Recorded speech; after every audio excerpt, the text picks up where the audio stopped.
Hello बच्चों, आज हम लोग कक्षा 9 का ग्रामश्री कविता के प्रश्नोत्तर पढ़ेंगे, जिसको लिखा है सुमित्रा नंदन पंत जी ने। तो आपकी पाठ्यपुस्तक में पहला प्रश्न देखें। कवि ने गांव को हरता जनमन क्यों कहा है? कवि ने गांव को हरता जनमन इसलिए कहा क्योंकि उसकी शोभा, खेतों में दूर दूर तक मखमली हरियाली फैली हुई है, उस पर सूरज की धूप चमक रही है। इस शोभा का वर्णन पूरी वसुधा प्रसन्न दिखाई देती है। इसके कारण गेहूं, जौ, अरहर, सनई, सरसों की फसलें उगाई हैं। तरह तरह के फूलों पर रंगीन तितलियां मंडरा रही हैं। आम, बेर, आड़ू, अनार आदि मीठे फल होने लगे हैं। आलू, गोभी, बैगन, मूली, पालक, धनिया, लौकी, सेम, टमाटर, मिर्च आदि खूब फल फूल रहे हैं। गंगा किनारे तरबूजों की खेती फैलने लगी है। पक्षी आनंद विहार कर रहे हैं। ये सब मनमोहक दृश्य है। इसीलिए गांव सचमुच जन मन को हर लेता है। अभी जितना भी आपने कविता में वर्णन पढ़ा वो लिख करके लिखेंगे। इसीलिए गांव जनता के मन को हर ले रहा है। प्रश्न 2, कविता में किस मौसम का सौंदर्य का वर्णन है? कविता में सर्दी के मौसम का वर्णन है। इस समय गुलाबी धूप हरियाली से मिलकर हरियाली पर बिछी चांदी की उजली जाली का सा एहसास कराती। सर्दी तेज वाली कड़क वाली सर्दी नहीं है, सर्दी है लेकिन अभी बस जाने को है सर्दी। तो गुलाबी गुलाबी धूप है और उस समय सूरज की रोशनी जो है वो जब हरियाली पर पड़ती है तो उसका सौंदर्य देखते ही बनता है। एहसास कराती कि पौधों पर पड़ी ओस हवा से हिलकर उसमें हराक्त होने की भान होता है, मतलब हरा रक्त हो गया उसके अंदर। इसके अलावा खेत में सब्जियां, पेड़ों में फल, तालाब के किनारे रेत पर मोगरौठी नामक पक्षी को अलसाकर सोने से पता चलता है कि यह सर्दी का मौसम का ही वर्णन है। मतलब हमको यहाँ की जो फल और सब्जी की बात करी वो किस मौसम में होते? जाड़े में होते। तो इसका मतलब ये जाड़े के सौंदर्य का वर्णन है। गांव को मरकट डिब्बे सा खुला क्यों कहा गया? गांव में चारों तरफ मखमली हरियाली और रंग फैले हुए हैं, रंगों की लाली फैली हुई है। विविध फसलें लहलहा रही हैं। वातावरण में मनमोहक सुगंध से भरपूर है। सब तरफ सुगंध फैली हुई है।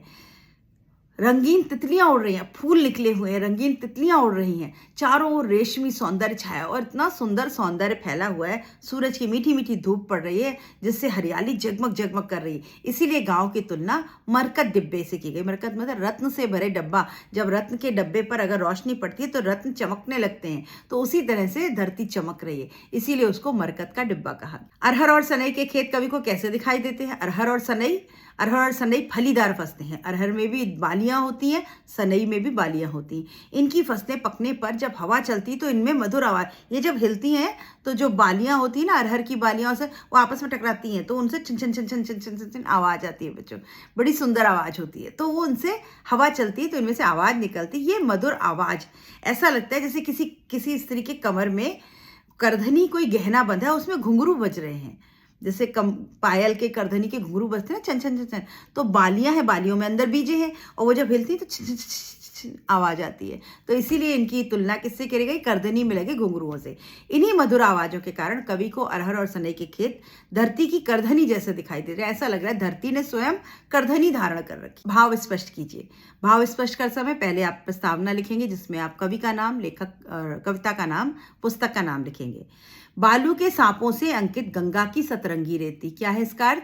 गंगा के तट पर रेत जो है वो लग रहा है बलखाते सेपों की लहर बनी हुई है। वह विविध रंगों वाली है और जो धाराएं बन गई हैं उसमें रंग कहाँ से आ गए?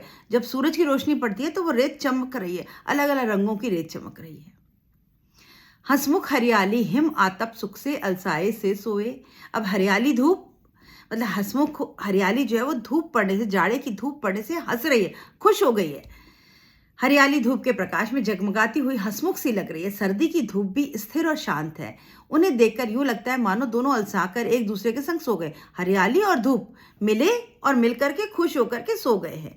वो ऐसा लग रहा है वो अलसा रहे, उनको भी ठंड लग रही है, ठंड लग रही है तो वो सोए हुए, उठने का मन नहीं कर रहा, सपनों में सोए हुए हैं। अभी यहाँ बच्चों ये इंपॉर्टेंट प्रश्न है, इन पंक्तियों में कौन सा अलंकार है? तिनकों के हरे हरे तन पर हिल हरित रुधिर है रहा झलक। तिनकों के हरे हरे में पुनरुक्ति प्रकाश अलंकार, शब्द का 2 बार प्रयोग हुआ। हरे हरे हिल हरित में हा की आवृत्ति, अनुप्रास अलंकार। हिल रुधिर का रंग हरा बताने में हिल हरित रुधिर का रंग, यहाँ पर विरोधाभास अलंकार है। अभी ये आपको याद नहीं रहे तो कोई बात नहीं है, रुधिर में आप पुनरुक्ति प्रकाश अलंकार लिख सकते हैं। तिनकों के हरे भरे तन पर, इसमें रूपक अलंकार है। तिनकों का रंग हरा भरा लगता नहीं है, उनके समान नहीं बताया, उनका रंग बता दिया। तिनकों का शरीर में हरे रंग का खून चल रहा है, तो मानो ऐसा लगता है, नहीं बोला। उन्होंने बताया कि हाँ, तिनकों के जो ओस की बूंदें ऐसा ऐसा है, वो तिनकों का हरे रंग का रक्त है उनके शरीर में फैलता। तो यहाँ पर रूपक और मानवीकरण अलंकार है। तो आप रूपक अलंकार, मानवीकरण अलंकार, अनुप्रास अलंकार और पुनरुक्ति प्रकाश अलंकार, ये 4 अलंकारों का यहाँ पर आप वर्णन करेंगे। इस कविता में जिस गांव का चित्रण हुआ है वह भारत की किस भूभाग पर स्थित है?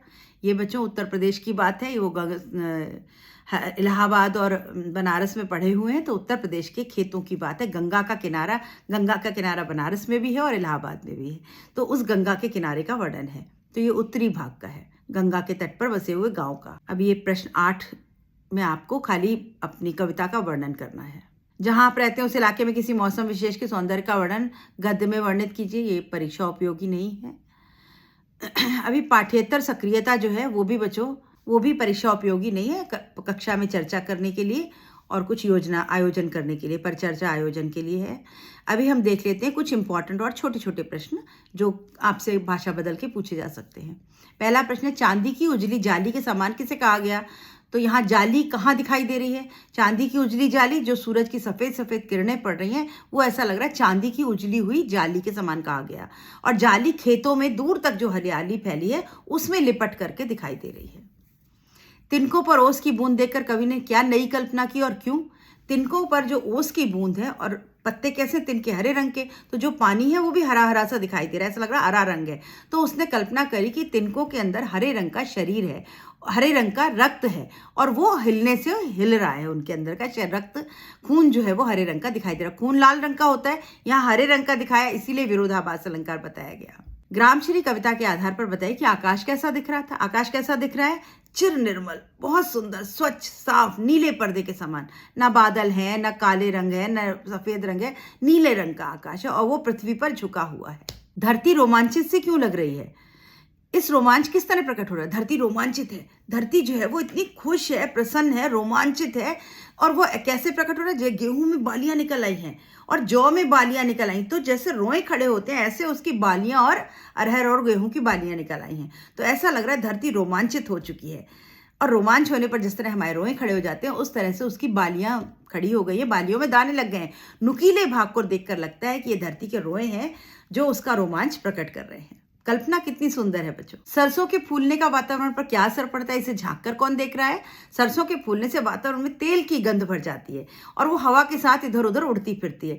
इस पीली पीली फूली सरसों को अलसी की कली भरी भरी धरती से झांक कर देख रही है। अभी सरसों फैली हुई है और अलसी की जो फूल है नीले वाले, वो कलियां झांक झांक करके उसको देख रही हैं। खेतों में खड़ी मटर का सौंदर्य का वर्णन ग्रामश्री कविता के आधार पर करिए। खेतों में जो मटर की फलियां लगी हैं वो ऐसा लग रहा है रंग बिरंगे फूलों में फलियां आई हैं, तो वो ऐसा लग रहा है फूलों के बीच में मटर अपनी सखियों के साथ खड़ी होकर के हंस रही है। और साथ ही में उसने मखमली पेटियां यानी झोले लिए हुए हैं, वो पेटियों में अंदर कुछ छुपाए हुए है। वो क्या छुपाए है? मटर के दाने। तो उनमें छीमियां और जो मटर की पेटियां हैं उसमें वो कुछ वो लड़ियां छुपाए हुए हैं। तितलियों के उड़ने से वातावरण पर क्या प्रभाव पड़ रहा है? इस दृश्य को कवि ने अनूठी कल्पना करी। पेड़ पौधे फसलों पर रंग बिरंगे सुंदर फूल खिले, ये फूल हवा के साथ झूम रहे हैं, तितलियां उड़ती फिरती हैं, एक फूल से दूसरे फूल पर आ जा रही हैं, इससे वातावरण बहुत सुंदर लग रहा है। और कवि कल्पना करता है कि स्वयं फूल ही उड़ उड़ कर एक डाल से दूसरी डाल पर जाकर बैठ रहे हैं। कवि द्वारा हरियाली और तारों को किस तरह मानवीकरण किया गया? ग्रामश्री कविता के आधार पर बताइए। हरियाली और सर्दियों की धूप पड़ने से लग रहा है कि हरियाली हंस रही, हंसमुख हरियाली हंस रही है। हरियाली जो धूप के साथ मिलकर खुश हो रही है, लेकिन अलसाई हुई है क्योंकि जाड़े में उठने का मन नहीं करता तो आलस में है। और शाम के समय ओस की रात में भीगी सी लग रही है। ऐसी रात में तारों को देखकर लगता है कि वो अभी सपनों में खोए हुए हैं। तारे भी सपनों में खोए हैं, हरियाली भी अलसाई हुई है, उसका उठने का मन नहीं है। और हरियाली और जो धूप पड़ रही है वो दोनों आपस में मिल करके खुश होकर सो गए हैं। तो ये वर्णन है इस कविता में। तो बच्चों यहाँ पर प्रश्न उत्तर समाप्त होते हैं इस पाठ के। कुछ एक्स्ट्रा प्रश्न भी आपने देखे, अभी आप अर्थ समझ के किसी भी प्रश्न का उत्तर दे पाएंगे। पढ़ाई करते रहिए, चैनल को लाइक शेयर सब्सक्राइब करिए बच्चों, लोगों और बच्चों के साथ शेयर करिए और मुझे कमेंट करिए। मुझे कमेंट्स नहीं मिल रहे, 2-1 बच्चों के ही मिल रहे हैं, बाकी नहीं मिल रहे। तो आप लोग 2 लाइनें लिख सकते हैं बच्चों, अगर आपको अच्छा लगा तो। और वीडियो को लगाकर और आराम से आंखें बंद करके सुनिए, आपको पूरा पाठ समझ में आ जाएगा और फिर अपने प्रश्नों को तैयार कर लीजिए।